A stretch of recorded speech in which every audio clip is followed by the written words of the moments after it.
মওলানা আল্লামা মামুনুল হক দামাত বারাকাতুহুম আমার উপর আস্থা রেখেছেন। আমার উপর আস্থা রেখে তিনি আমাকে এই দায়িত্ব পালন করার সুযোগ দিয়েছেন। ভাই, আমরা ক্ষমতার জন্য আমরা জাতীয় সংসদে যাই নাই। এরকম ক্ষমতা তো আমাদের পূর্বপুরুষের ছিল। ক্ষমতার মসনদে বসার জন্য জাতীয় সংসদে যাইনি। আমরা এদেশের মানুষের কণ্ঠ হয়ে কথা বলার জন্য জাতীয় সংসদে গিয়েছি। এজন্য যতদিন আমাদের কথাগুলো যতদিন রায় না হবে, আমাদের দাবিগুলো যতদিন পূরণ করা না হবে, আমাদের আন্দোলন চলতে থাকবে।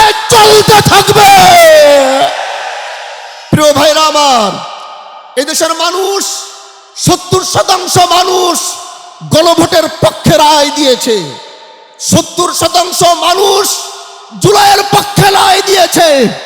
এজন্য এদেশের জনগণের ম্যান্ডেটের বাইরে গিয়ে অন্য কিছু করার কোনো সুযোগ কারো হবে না।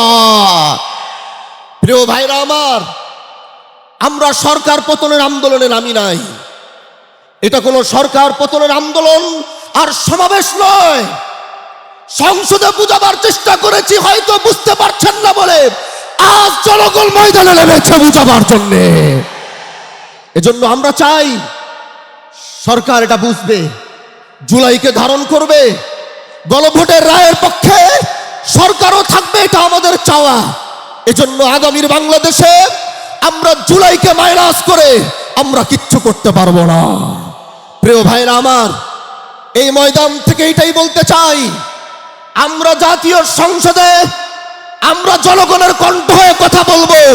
আর যখনই রাজপথে ডাক আসবে, আপনাদের রাজপথ থেকে কথা বলতে হবে।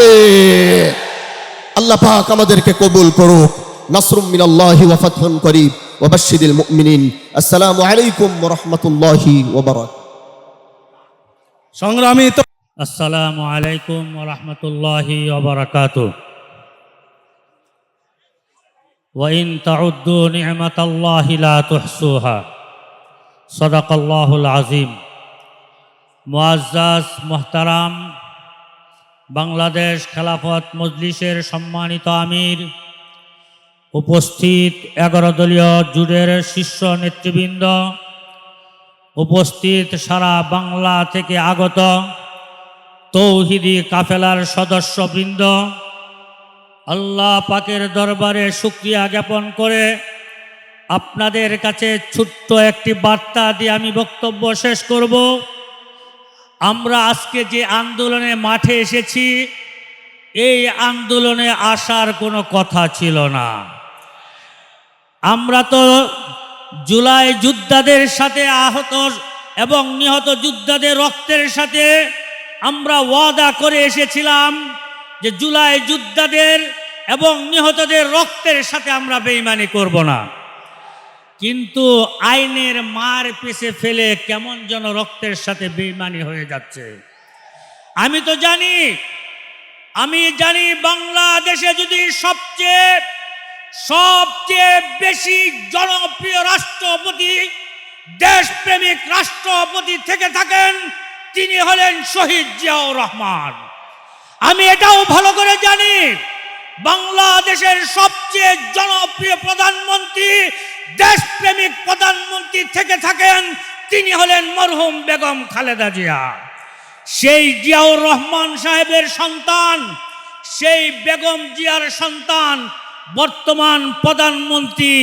তিনি তার মা বাবা যেমন আদর্শবান ছিলেন, জনগণের সাথে তাদের ওয়াদা ছিল, জনগণ বান্ধব নেতা ছিলেন, বর্তমান প্রধানমন্ত্রীও তেমনটাই হবেন।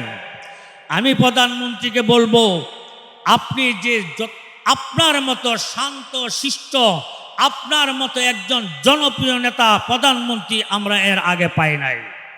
এমনকি আমাদের বিরোধী দলীয় নেতা আছেন, তার মতো বিরোধী দলীয় নম্র নেতা আমরা সংসদে পাই নাই।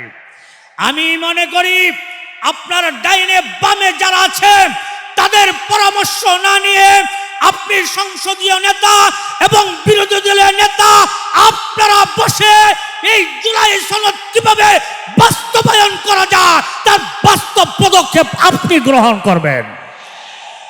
আপনি আপনি কখনোই এই দেশের সাথে বেঈমানি করতে পারেন না। আপনি কখনোই জুলাই যোদ্ধাদের সাথে বেঈমানি করতে পারেন না। ওয়াইন তাউদ্দু নি'মাতাল্লাহি লা তুহসুহা। আল্লাহর কোন কোন নিয়ামতকে আপনি গণবেন, কোন নিয়ামতকে অস্বীকার করতে পারবেন না। 17 বছর এই দেশের মানুষ কত যন্ত্রণায় ছিল, কতটা জুলুমের শিকার হয়েছিল, বাক স্বাধীনতা হারিয়েছিল। জুলাই যোদ্ধারা জীবন উৎসর্গ করে আমাদেরকে এই জায়গায় আসার সুযোগ করে দিয়েছে। এই যোদ্ধাদের সাথে বেঈমানি এই দেশের মানুষ করতে পারে না। যদি কেউ বেঈমানি করে এরা এই দেশের নাগরিক না। এই দেশের সাথে গাদ্দারি যারা করে এরা এই দেশের দেশপ্রেমিক হতে পারে না।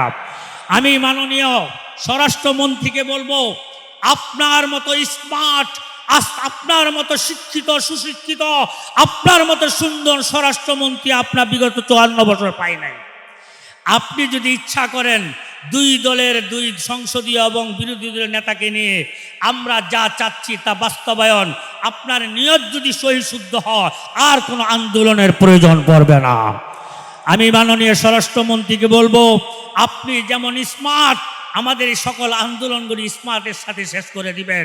আপনি জুলাই যোদ্ধাদের মনের নিয়তটাকে স্পষ্টভাবে প্রকাশ্যে এনে বাস্তবায়ন করবেন। সংসদে যত আইনের মারপেছে কথা বলেন আমরা বুঝি, আপনারাও বুঝেন, এই দেশের জনগণও বুঝে। আইনের মারপেচ আমরা দেখতে চাই না, আমরা বাস্তবায়ন দেখতে চাই, বাস্তবায়ন দেখতে চাই, বাস্তবায়ন দেখতে চাই। আসসালামু আলাইকুম ওয়া রাহমাতুল্লাহি ওয়া বারাকাতুহু। ধন্যবাদ। বাংলাদেশ খেলাফত মজলিসের মাননীয় সংসদ সদস্য।